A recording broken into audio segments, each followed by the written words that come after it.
So as we've seen, vein disorders can take on many forms, and that means that patients come to us with a variety of different concerns. Sometimes they come in because they don't like how their legs look, and clearly, spider veins and varicose veins can be really unsightly, and people feel more confident when their legs are clearer of them. A yoga instructor I know, who spends a lot of time making sure that she has a strong mind and body, told me that it was treating her spider veins that really made her feel as though she had turned the clock back. She felt so much younger when they were gone.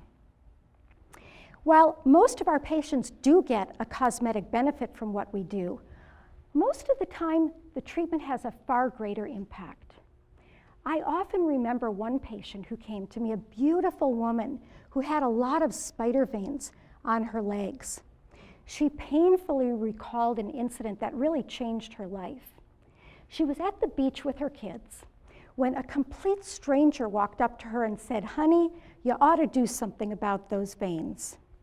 And while I like to think that this woman had my patient's best interests in mind, you can imagine that that is not how my patient felt.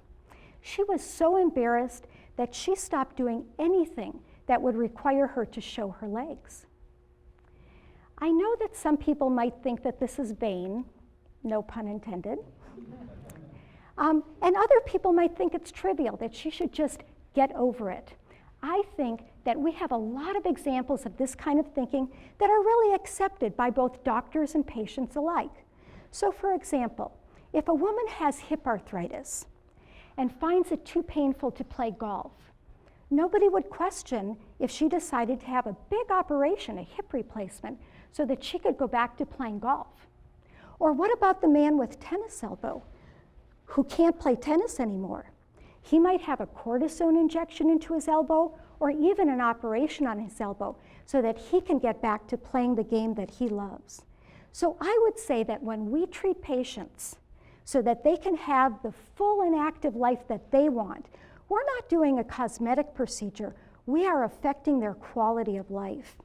And in fact, my patient whose veins were noticed on the beach, when we had treated her veins and she was back taking her kids to the park and swimming in the ocean and doing all the things that she loved to do, she looked at me one day and said, "Dr. Froenig, you must feel really good about what you do because you change people's lives."